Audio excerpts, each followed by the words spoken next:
Hi, Simber. No, I kept thinking. You got Sharon and Monica both today. Well, I think for me, what I really enjoy, I mean, the landscape is gorgeous, but I do find that there's a culture of friendliness that we have out here in pockets, but they have it all over for some reason. You know what I mean? Yeah, it's a thing. All right, let's do it. I think that's a little close. There, that's better. Oh, it's back. Yeah, it's okay. Now I'm back. No matter where you come from, no matter where you're going, here's a place where you can take comfort in the knowing that whether if you've come to stay a while, just passing through, this door is open to you. Come and let's be silent, come and share a hug, come let's pray together. Come love and be loved, from the blissed out to the turned out, from the pampered to the abused, this door is open to you. Come on in, Come on in, come on in. come on in. The God in us recognizes the God in you. Whether you're black or white, gay or straight, Christian, Buddhist or Jew, this door is open to you.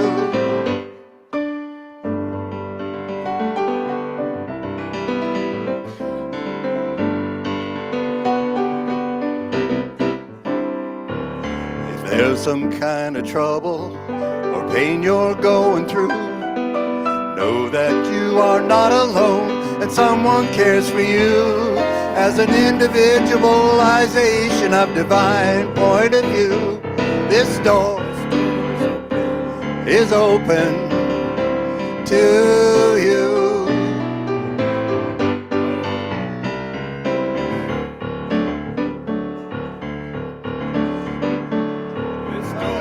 What do you want to do? This door, This door is open. oh this door, This door is open. this door right here This door is open for you. Oh, this door, I'm talking about this door. I said this door is open to you. Come on in, Come on come on, Marie, come on in. Come on in. The God in us recognizes the God in you. Whether you're black or white, gay or straight, Christian, Buddhist or Jew, this door is open to you.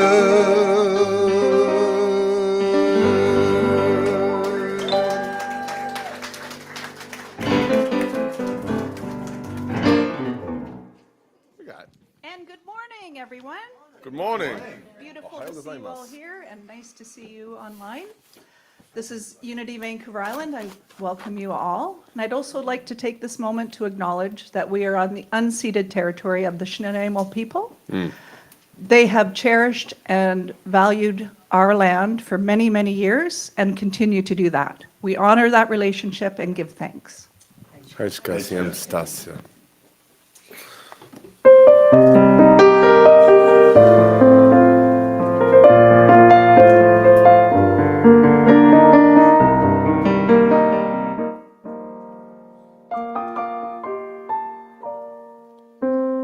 Anyone Ever tell you you were anything less than beautiful? How could anyone ever tell you you were less than whole? How could anyone fail to notice that your loving is a miracle? How deeply you're connected to my soul. How could anyone ever tell me I was anything less than beautiful? How could anyone ever tell me I was less than whole? How could anyone fail to notice that my loving is a miracle? How deeply I'm connected to my soul. How could anyone ever tell them they were anything less than beautiful? How could anyone ever tell them they were less than whole? How could anyone fail to notice that their loving is a miracle? How deeply they're connected to my soul.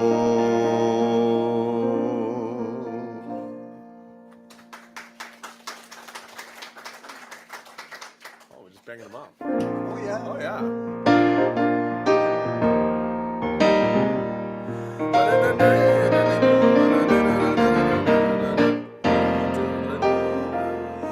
Love is my decision.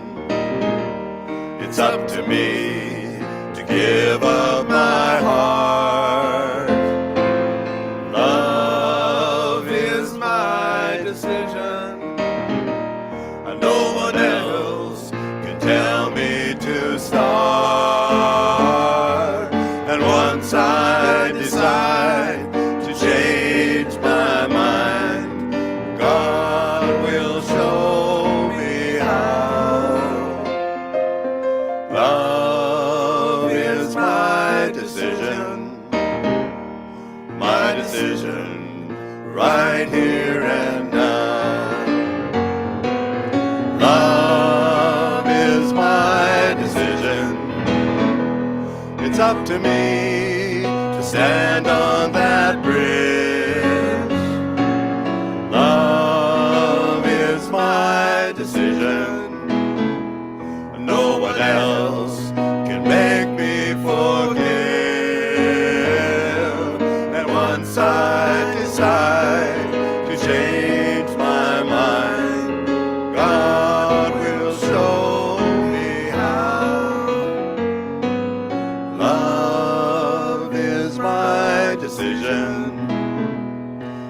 decision right here and now. Love is my decision. It's up to me to dance down that road. Love is my decision. No one else can lighten my load. And once I decide to change my mind, God will show me how. Love is my decision right here and now. My decision right here and now.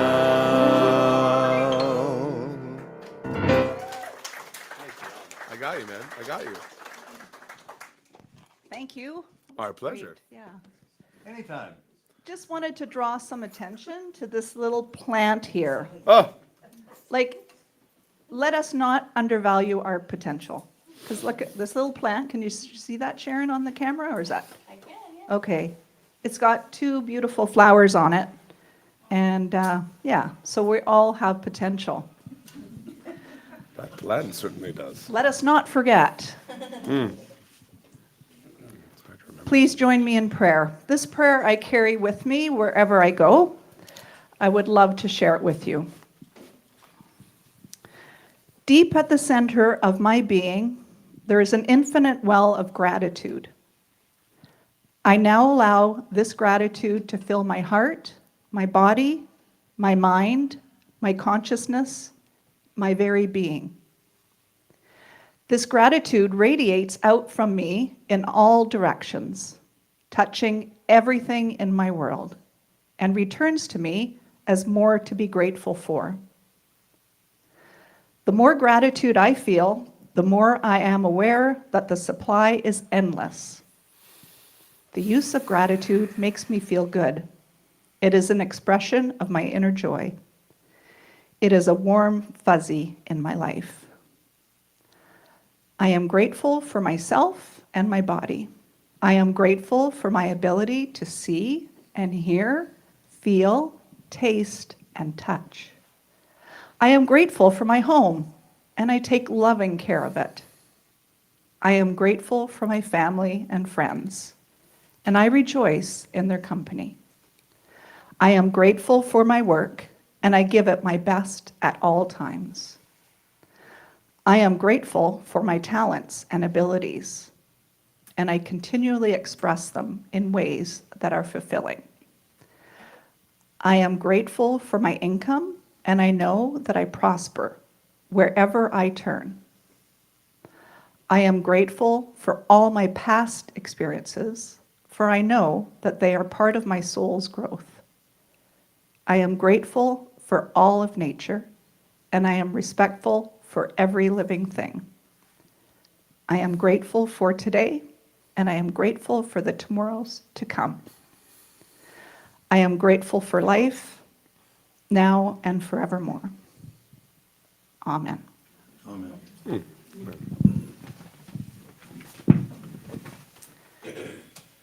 I'm going to share with you an experience that I had recently. I went on the Hullo ferry to go to Vancouver.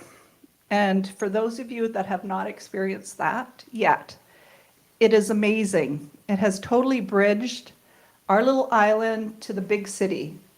And now we can get there in a remarkable amount of time. So my trip over to Vancouver, to the big city, like it used to be when you live on Vancouver Island, like it is a big thing getting off this rock. Right? It's like an inconvenience. It's an expense. Stupidly inconvenient, yeah. It can be exhausting, waiting for the ferry. So the Hullo ferry has totally changed our world here. So I took the Hullo over to see Deepak Chopra. He was at the convention center last weekend. So I was a bit on a high anyways, because I had some wonderful things happen the week before, and then just having the experience of landing in downtown Vancouver with a good friend and my two boys. We had a nice dinner, and then I went to see Deepak Chopra. So big lineup of people to get in to see. So we waited patiently in the lineup, and it got bigger and bigger, and then it snaked through, and there was like a lot of people. So then we made it in, and we sat in our chair, and we were waiting and waiting and waiting. And then I took the moment to stand up, turn around, and I don't know if you've ever had that happen, that you don't realize. I turned around, and there was rows and rows, hundreds, maybe thousands of people. And I just like took that moment to go, wow. And I just really absorbed it. And there was a connectiveness. There was an amazing feeling of connectedness in that room. And I thought, that was so good. There was a little chirpy thing. Yeah, so it was amazing. I just felt God is here. So I sat down and I listened, but I thought I carried that flavor through not just the rest of my day, but through the week and onward. So it's easy to be connected when you're with Deepak Chopra and all those people trying to be enlightened. But then bring that to your everyday life. Bring that out there so that you feel connected to the old, to the young, to the housed, to the unhoused. Join the dots, because we are all one and we are all connected. So whenever the last week, I've been really conscious about giving something to everybody I meet, whether it's a smile, a hello, or just an internal blessing. Because we are all one, right? Let's remember that. We don't need to be in this setting to feel connected. Let's do it above and beyond, because that is such a powerful thing, and it's a beautiful thing. Yeah. Hear,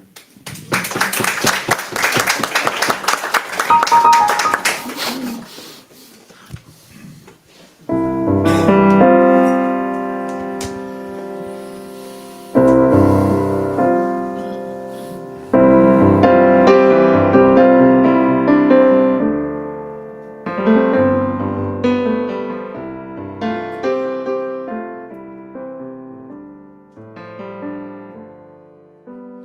love myself the way I am. There's nothing I need to change.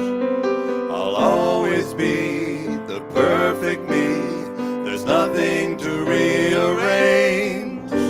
I'm beautiful and capable of being the best me I can. And I love myself just the way I am. Now I love you the way you are. There's nothing you need to do. And I feel love inside myself. It's easy to love you too. Behind your fears, your rage and tears, I see your shining star. And I love you just the way you are.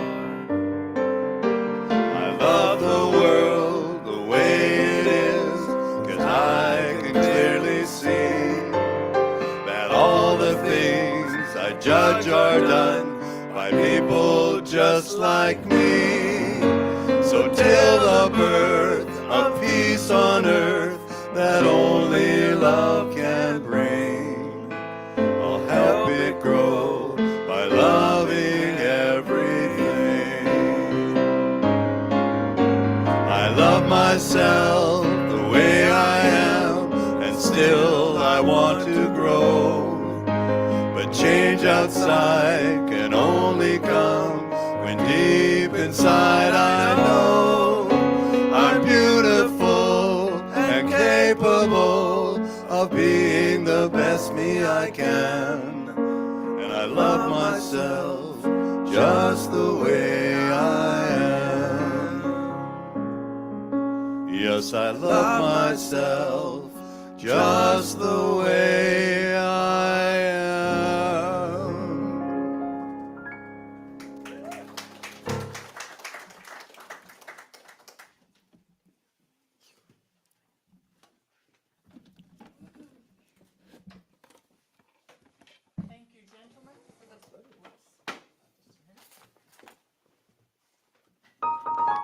Thank you, gentlemen, for the lovely music this morning. Connected sound. Those two songs, I always sort of associate them together. How could anyone ever tell you, and I love myself the way I am? I tend to get choked up with both of them. Anybody else? Okay. John Donne wrote, "No man is an island entire of itself. Every man is a piece of the continent, a part of the main. If a clod be washed away by the sea, Europe is the less, as well as if a promontory were, as well as if a manor of thy friends or thine own were. Any man's death diminishes me, because I am involved in mankind. And therefore, never send to know for whom the bell tolls, it tolls for thee." I'd heard that last line many times, but I had never heard it in context.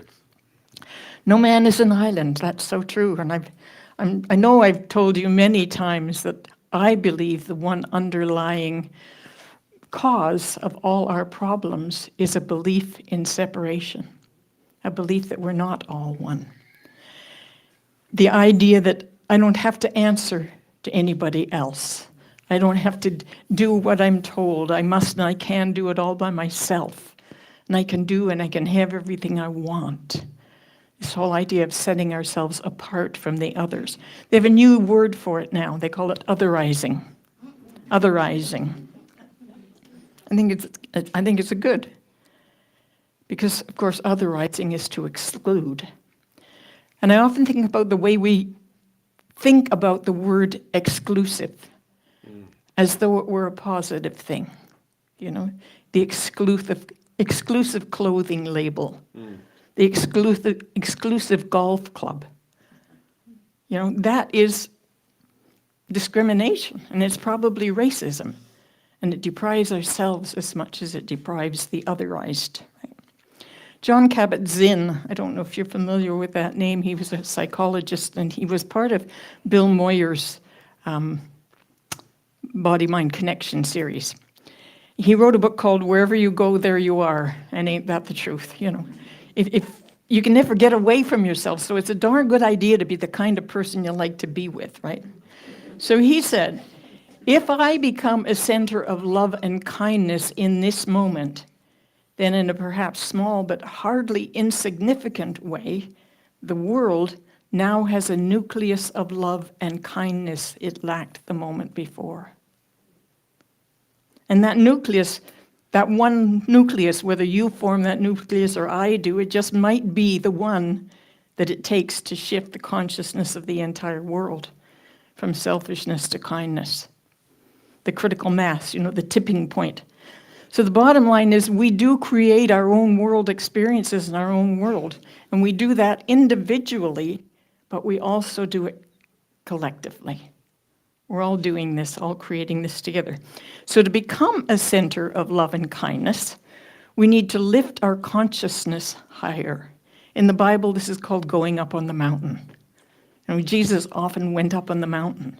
He probably was not a hiker, a mountain climber. It meant he went into meditation and he lifted his consciousness higher. And being up on the mountain creates a much more joyful experience, does it not? More pleasant experience of our life. So we can lift our consciousness and therefore experience being up above the troubles and suffering of the world so that we can see the goodness that is there. And we can do that for ourselves, or we can do it for ourselves and others. Jesus said, if I be lifted up, I bring all men with me. We can include others, but too often the others that we take up on the mountain are restricted to people like me, right? People who are like me, and we're still otherizing the rest. And sometimes we do go up the mountain and we could see forever, but we don't. We still limit what we look at to view only that which applies to me, to see our own good. And seeing our good is actually creating our good. Nothing is independent of the observer. Our thoughts create our good. So we pass up the opportunity to bring that good into possibility for others. We pass up the opportunity to see good for others, leaving them in their suffering. But if we really are all creating our own reality, then others' suffering is also partially a creation of mine. I'm participating in it in some way. So yes, I can look after me, create a wonderful life experience for myself by seeing only the good and just dwelling in my own little happy place, my happy little world. The trouble is, most of the time, the things and circumstances that we think are creating our happy little world don't last very long. Something's missing. Is that all there is? Remember all the Christmas mornings when you were a kid that you were so anticipated, and then it was like, something's missing. In our lives, the something that's missing is the rest of us.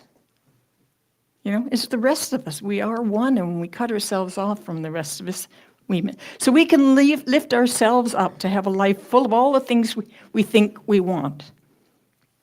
But we can go even higher up the mountain. We can go to the very top of the mountain, where we can see the entirety of the world and all the people, and see ourselves as part of them, part of that, part of the greater whole. And we see others as part of ourselves. And so we go up there and we allow ourselves to experience who they are. We see their sorrow, and we resonate with their sorrow. And we know that we are called to do something more than just make ourselves happy. Yeah? Darn, right? It really is all about you, but not in the way of just caring for number one. It's all about you because that you know yourself as conscious creator. That's how it's all about you. And what you create in yourself, you give to the world. You make possible for the world when you create it in yourself. So be a nucleus of love and kindness, starting with yourself. And I know that's hard, because loving ourselves is often much more difficult than loving everybody else. But it's necessary, because it's where everything begins. Think of yourself as the very center of the universe, not in an egotistical way, but as knowing yourself a creator of the universe, as knowing who you really are.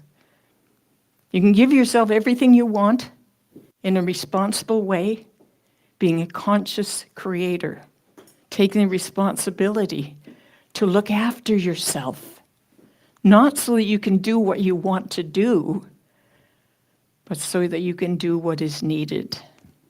That's why you look after yourself. Our society is experiencing an epidemic of low self-esteem, they say.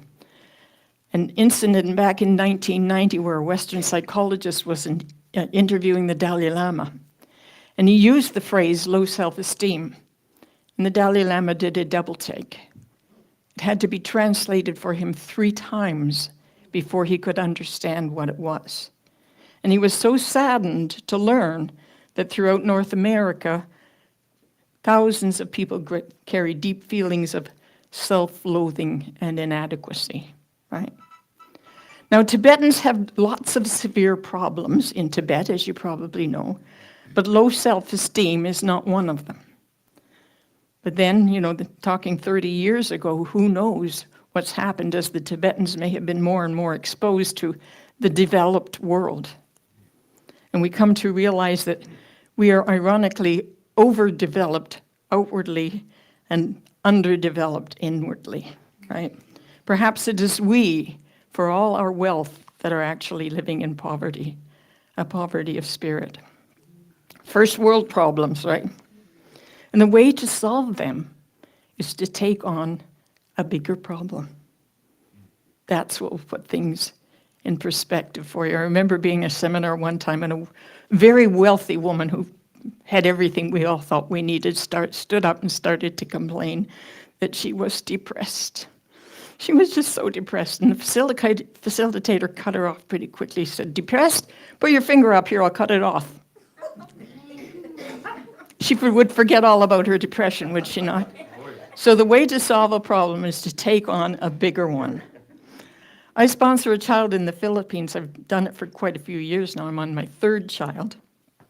And I regularly get letters from them, and they tell me about their lives. And they tell me about the typhoons that regularly wipe out the rice fields, and about the dengue fever that regularly sweeps through the village, and the tribal battles that flare up now and again. And once I got an account from an 11-year-old about the missionaries who were murdered just down the path. And an 11-year-old boy told me that on his holidays, he had had the privilege of helping his uncle rebuild his house that had been destroyed in a typhoon. And the social worker sent me a photo of my 7-year-old sponsored girl currently. She's holding a handmade broom, just straws tied together, and she's sweeping the dirt outside the hovel where she lives with her parents and 6 siblings. And when I send them a little extra cash gift at Christmas, do you want to know what they buy? They buy meat to take home for their family. And when I'm reading the letters and feeling sorry for them, inevitably it will come to the ending of the letter where they write the most compassionate, spiritually aware blessings to me and my family circle, and their gratitude to the Creator. And I wonder, who are really the underprivileged children? These ones are the ones who don't get the latest gift, that fad toy for Christmas, that are devastated by that. Who are really the underprivileged? So Filipino children don't have low self-esteem either. They have humility, but they know their own self-worth. Self-worth, self-love. And there's a difference between self-love or self-worth and self-aggrandizement. You know how that is? Self-aggrandizement is all about competition and separation and judgment and comparison. I'm better than you, our country's better than you, our football team's is better than yours. And that prevents us from loving everybody. So how can we turn self-aggrandizement into self-love, which then can translate to love for all? Once again, we start with ourselves. bring into our heart a sense of kindness and acceptance and cherishing for ourselves. Have you done that today? It's kind of the same as in meditation. You know how in meditation, if you focus on your breath, you have to keep coming back to it because your mind wanders, right? And you just gently bring your mind back. Well, it's kind of like that with our self-cherishing too. We tend to wander off that a little bit, right? We have to just keep bringing it back, gently practicing it, and until it just becomes natural. And love and kindness is where we come from. I would actually like to go into meditation at this point. It's a little unusual. So if Ken, would you come and lead us in our song, and then we'll go into meditation.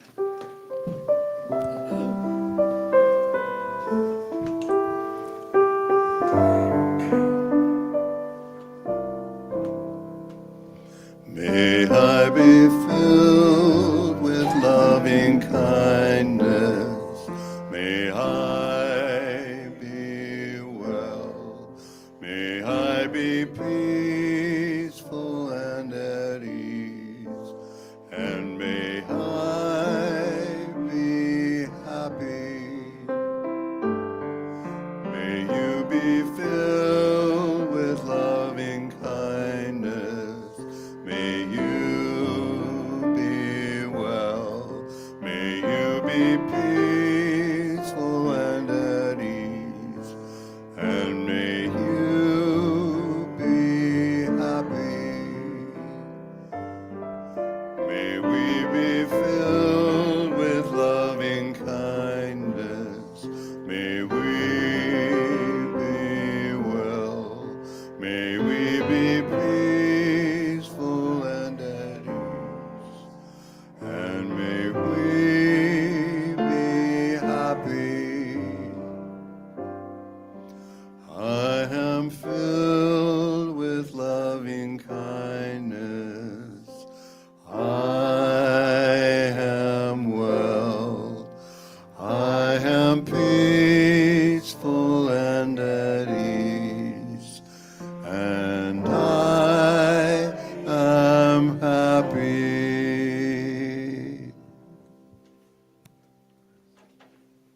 Thank you, Ken. So I invite you to either close your eyes or just soften your gaze. And let that feeling of peace and at ease just surround you. And I invite you to focus on your breath, but also to center yourself in your posture. Be aware of your posture, of your body in the chair.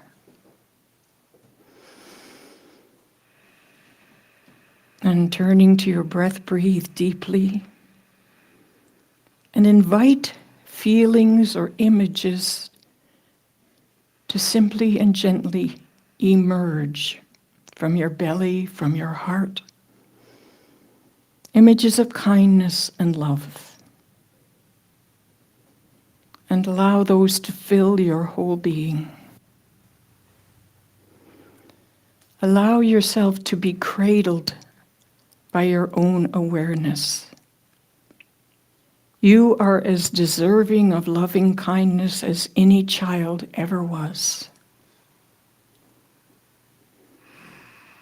Let your awareness embrace both benevolent, nurturing maternal energy and benevolent, protecting paternal energy. Feeling in this moment the kindness that perhaps you did not receive enough as a child. A recognition and honoring of your beingness.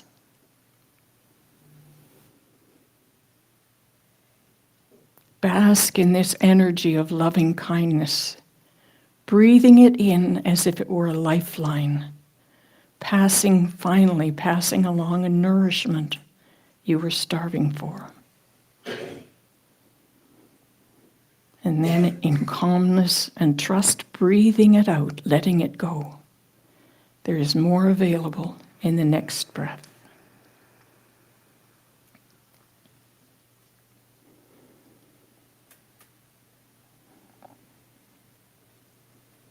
Invite feelings of peacefulness and acceptance to be present in you. Say to yourself, may I be free from pain. May I be free from ignorance. May I be free from greed and hatred. May I not suffer. May I be happy.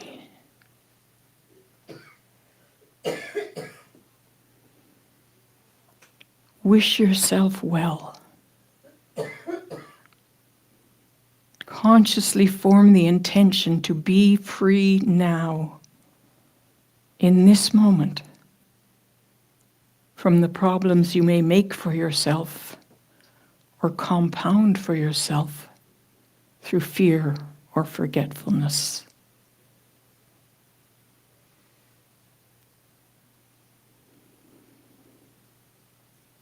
Now you have established yourself as a center of love and kindness radiating throughout your being.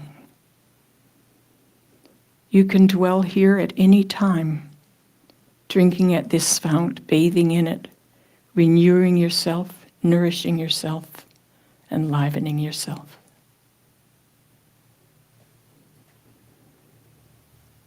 And now take the practice further.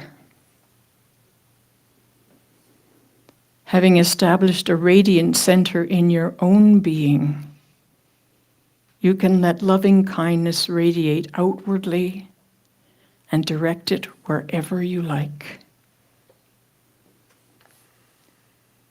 You might first direct it toward the members of your immediate family. If you have children, hold them in your mind's eye and in your heart, visualizing their essential selves, wishing them well, that they not suffer needlessly, that they come to know their true way in the world, that they experience love and acceptance in life. And then including as you go along a partner, spouse, siblings, parents.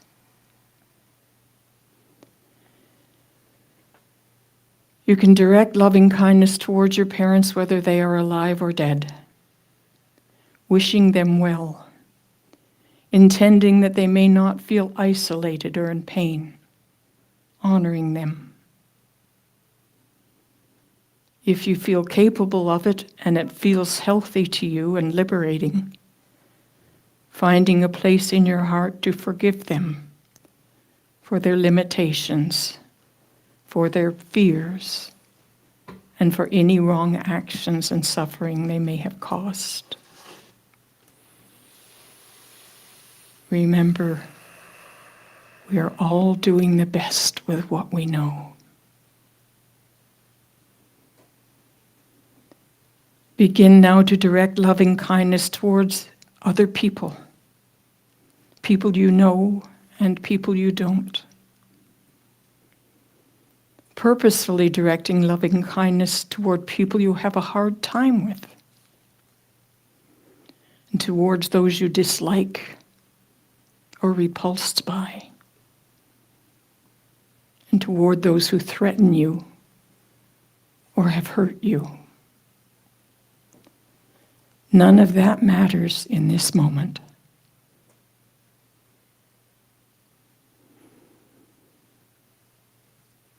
Now begin to practicing directing loving kindness toward whole groups of people. To all those who are oppressed or who suffer or whose lives are caught up in war or violence or hatred. Understand that they are not different from you,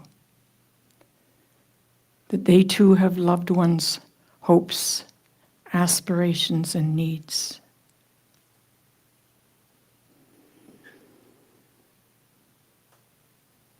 And now extend loving kindness to the planet itself, its glories and its silent suffering, to the environment, the streams and rivers, the air, the oceans, the forest, to plants and animals, to all of life.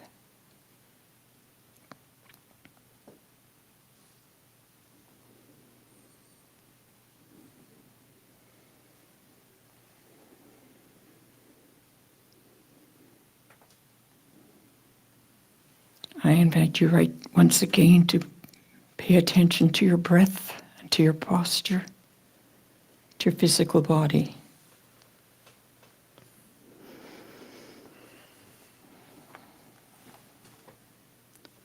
And ever so gently, when you are ready, bring yourself back to this room.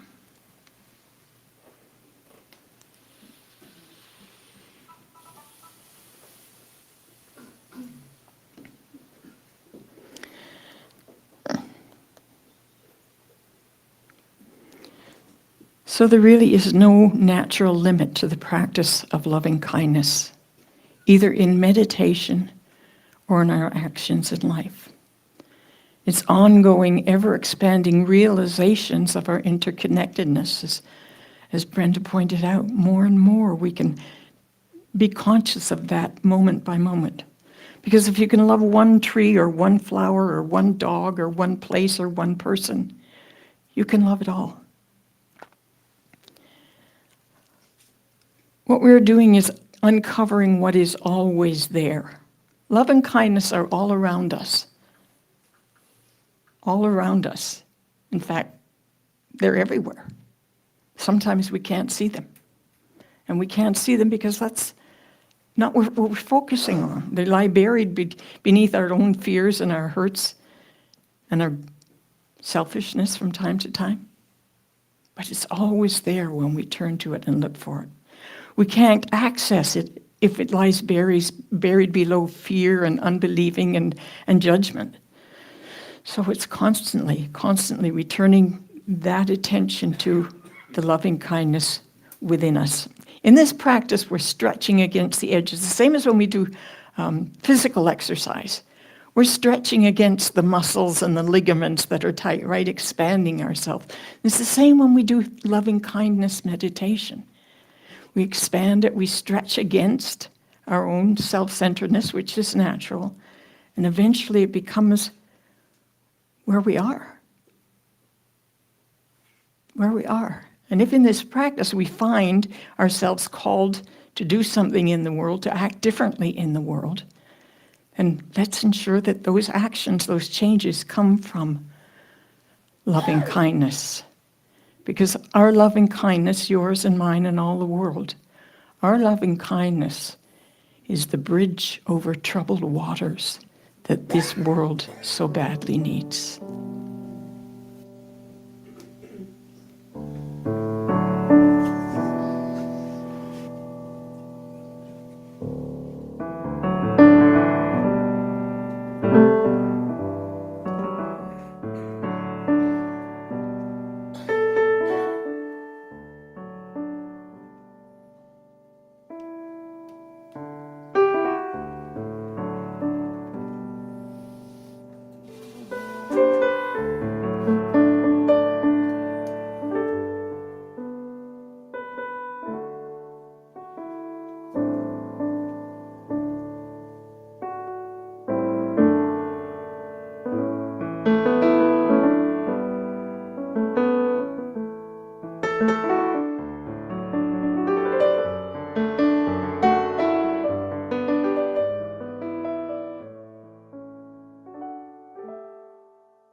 can't take credit. It's a good song. You know, that's half the battle You right did there. well, my friend, with that song.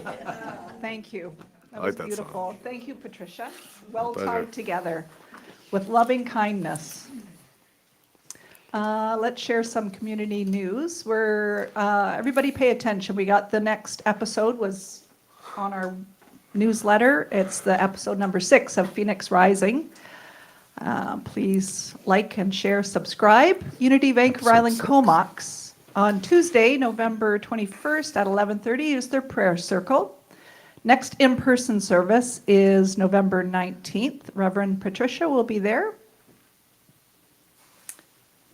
And in Victoria, we have the prayer circle is the first Monday of each month. It's at the First Metropolitan Room 119. And in-person service, next one will be November 19th at 10 a.m. at Oakland's Community. And the speaker will be Bill Timer, Geimer. Thank you. just a guess. Lots of ongoing UVI events. I'm not going to read them all out, but they're all on our newsletter and our webpage. And we're going to have the children come in, and while they're joining us, we're going to read our vision together. It's Unity Vancouver Island is a growing, unfolding, expanding center of light and love, mighty to attract its good to and radiate good to others. Thank you. And our mission? Contributing to a world powerfully transformed by our shared spiritual awareness. And here comes the children.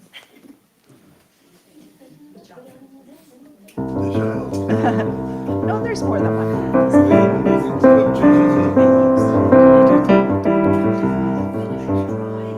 Oh, okay. They're busy with their project. Sounds exciting. We can give the blessing. Oh, there we go. There they are. Okay, together. We See the divine light shining as you. We love and appreciate you exactly the way you are. Isn't that the truth? Thank you for your abundance, everybody, and all that we do to keep our Unity Vancouver Island running and prosperous. We thank everybody who sweeps and cleans and everything you do. Even just showing up is awesome. And the share, yeah, cameramen, pianist, singers, et cetera, et cetera. Thank you so much. Iris will be in the prayer room today for individual support. Iris is not here. Yes, she's in the back, very back row.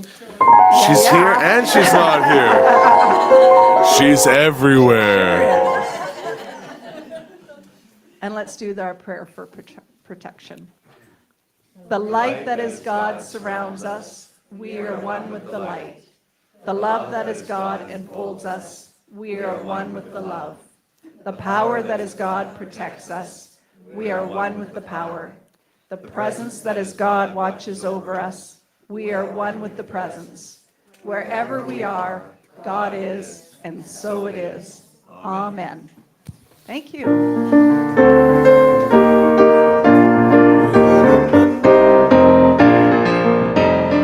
Let there be peace on earth, and let it begin with me. Let there be peace on earth, a peace that was meant to be, with love as our center. Family, all are we. Let us walk with each other in perfect harmony. Let peace begin with me. Let this be the moment now. With every step I take, let this be my joyous vow. To take each moment and live each moment, peace eternally. Let there be peace on earth, and let it begin with me.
The